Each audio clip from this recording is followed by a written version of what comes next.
Hello, Doc Severson here for the ReadySetCrypto OMNIA newsletter market update for Thursday, the 14th of May. Looking at Bitcoin, again, Bitcoin is the market leader right now at this point. Looking at the rest of this, we have mixed results everywhere else, but Bitcoin's still strong. We still have that Bitcoin dominance is still very strong as of late. So we're going to continue just to focus on this one. And right now, the battle lines are right around 10,000. Can it get through there on the second try? Now, looking at this, I have a little bit of concern that we don't have any more volume. We certainly had more volume on the way back down on the first rejection from 10,000. That is not a big deal. It's not a big deal for this thing to fail at 10,000 after such a long run in a parabolic fashion. That's great. But the next try really does need to work. And I was a little bit, I really wanted a little bit more of a pullback to get more shorts overcommitted on the short side. And right now, what I don't see is the bulls with the volume to be able to break through this thing. This is your standard depth of market for Bitcoin. This looks very normal. There's nothing unusual about this. It's just that we don't have these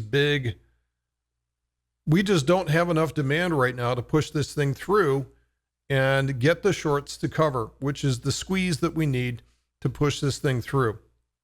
One additional scenario might be setting up like this, and this is not necessarily a bad thing either. If we set up with some type of a triangle or some type of a flag pattern sitting up in here, coiling, not that we really need it. We've talked about before the fact that we have a fair amount of energy across all of these time frames. So if we put on the RSI Laguerre, we have plenty of time with plenty of energy at the daily chart. We've looked at the weekly chart before. This one's building up a lot of energy. There's no shortage of it, but maybe getting through 10,000 is going to have to take one hell of a volume spike to get this thing through there, and that may be the case.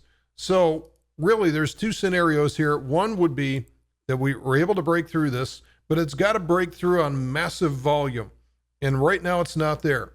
If it can't break through on massive volume, what it's got to do is it's got to basically weed away all of the shorts, clean out all the shorts by going sideways for a period of time until such time that this is ready to rock. And we could be fairly soon to that point. So don't get impatient. If the price sets up in a sideways coil, that's still good. There's nothing wrong with the sideways coil.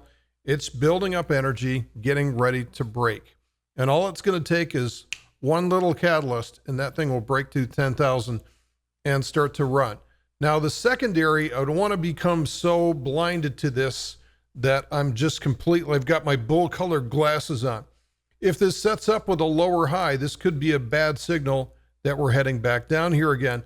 But to me, this still is the formation of a larger time frame flag, which is not altogether such a bad thing. And it would not be altogether a bad thing to come down and revisit the 38.2 retracement. Even though it seems inconvenient, even though everybody's getting impatient for that breakout, sometimes to go higher, you got to go lower first. So watch for the volume. That's it for today's report. Thanks for listening. We'll see you tomorrow.